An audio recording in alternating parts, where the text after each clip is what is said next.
Your feeder is full, the yard looks fine, and yet the birds are gone. Most people blame the season or bad luck, but birds don't leave for no reason, and the cause is almost always something you've been doing without realizing it. Welcome back to the channel. If this is your first time here, subscribe now because what you're about to learn will completely change how you see your yard through a bird's eyes. Today we're going through 9 habits that are quietly pushing birds away, and most of them are things people do every single day thinking it's fine.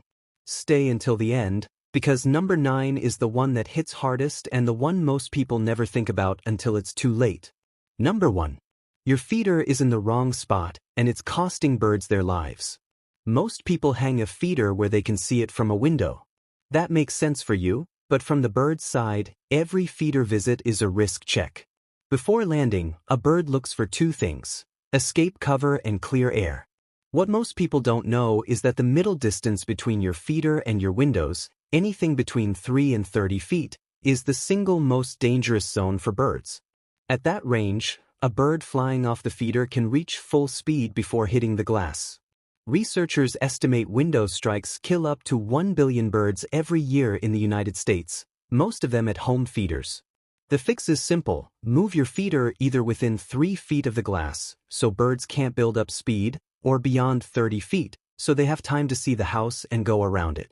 Cornell Lab research also shows birds strongly prefer feeders within 10 to 12 feet of dense shrubs where they can vanish instantly if a hawk appears.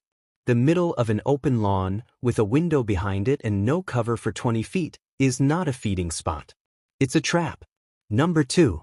You're buying the wrong seed and most of it ends up on the ground.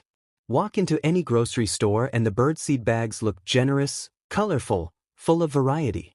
But most of what fills those cheap mixes is milo, red millet, and oats, seeds that cardinals, chickadees, finches, and nuthatches will not touch.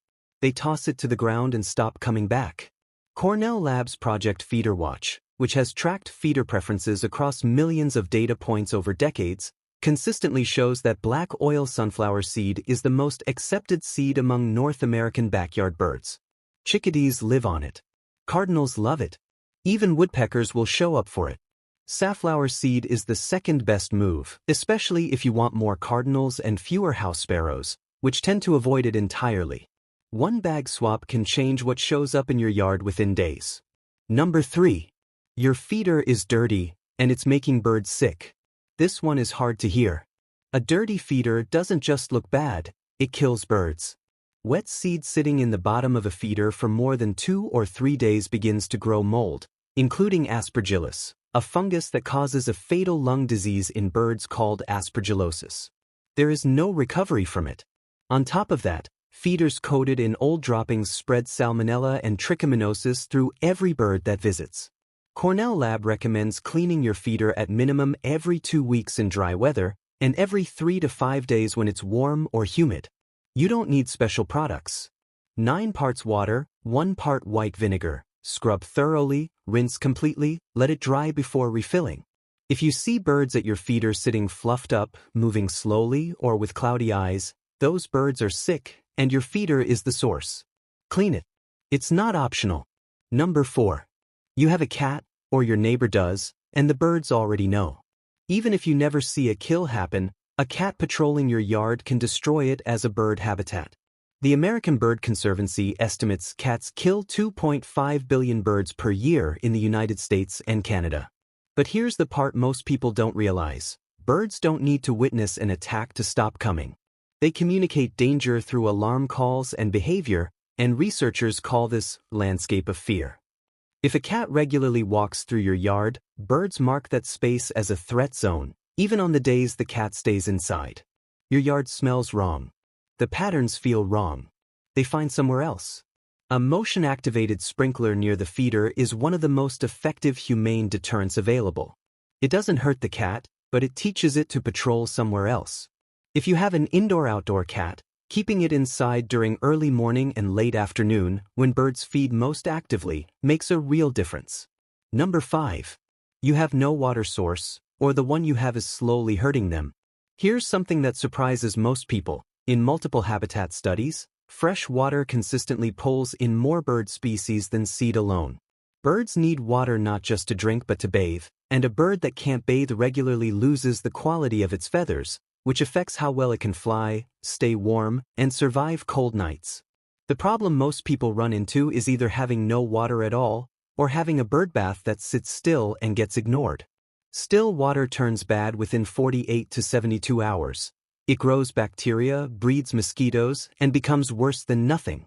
The single best change you can make is to add a small dripper or water wiggler to your bath. Moving water catches light, makes sound, and reaches birds flying overhead that would never notice a static bath sitting on the ground. Cardinals, in particular, respond strongly to the sound of running water. Birders who add drippers consistently report a jump in cardinal activity within the first week. Change the water every 2 days. Add movement. It costs almost nothing. Number 6. Your yard is too unpredictable and birds are keeping score. Birds can absolutely get used to human activity. They learn your routines.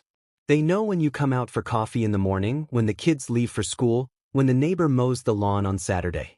That kind of consistent, predictable activity is something they can work around and eventually ignore. What they can't handle is sudden, irregular noise and movement. A door slamming without warning. A dog rushing the fence.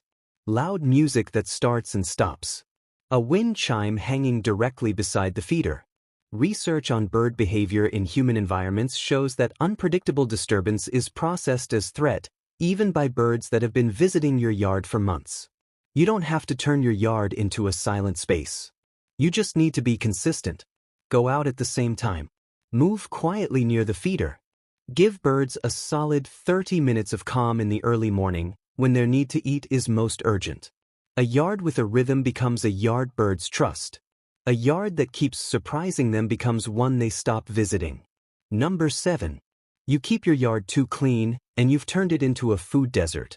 This one runs completely against most people's instincts.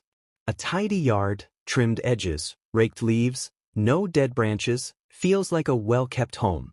To a bird, it signals that almost nothing is left to eat. Dead leaves sitting under shrubs are not clutter. They are a layered world of insects, larvae, and seeds that thrushes, robins, and towhees depend on entirely. Remove them and you've removed a food source for ground-feeding birds that can't be replaced by a feeder. Dead branches, the ones that look like they should come down, are prime foraging spots for woodpeckers and chickadees, and nesting sites that birds return to year after year. A brush pile in the corner of your yard, which takes 5 minutes to build and 0 effort to maintain, becomes a year-round shelter that supports a resident bird population. The National Wildlife Federation certifies yards as official wildlife habitats based on 4 things: food, water, cover, and places to raise young. A perfectly manicured yard typically fails 3 of those 4. You don't have to let everything go. Leave one corner wild. Keep one dead branch. Let the leaves rest under the shrubs through winter. Those small choices are the difference between a yard birds pass through and a yard they choose to live in, especially in January and February when natural food is nearly gone. Number 8. You're using pesticides, and it's shutting birds out at the worst possible time. Most people who use pesticides aren't trying to harm birds. They're trying to get rid of aphids or grubs. But here's what actually happens. A study published in the journal Science tracked white-crowned sparrows exposed to small, real-world doses of imidacloprid, the world's most widely used insecticide. Birds that ate the equivalent of just a few treated seeds lost 6% of their body mass within 6 hours and delayed their migration by an average of 3.5 days. For a bird, 3.5 days can mean missing the entire window for finding a mate and nesting. And that's just the direct effect on the birds themselves. The bigger problem during nesting season is the insects. 96% of North American land birds feed insects to their chicks. Not seed. Not berries. Insects. A yard treated with broad-spectrum insecticide doesn't just have fewer bugs. It becomes a place where parent birds cannot raise a brood. They will nest somewhere else, and they will keep nesting somewhere else every season that follows. Where you can use targeted bird-safe products. Better yet, let your birds handle it. A yard with a healthy bird population naturally keeps insect levels in balance. That's just ecology. Number 9. You think of yourself as a supplier, and that's the habit that quietly ends everything. Most people who set up a feeder think of the arrangement as a transaction. Seed goes in, birds come. But that is not what is happening. Every bird that returns to your yard season after season has made a choice. They have dozens of yards within their range. They came back to yours.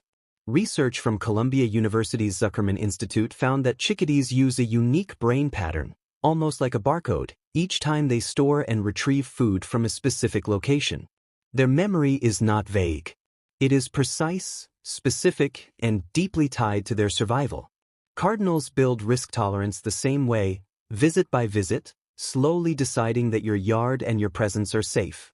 That specific bird at your feeder every morning did not end up there by accident.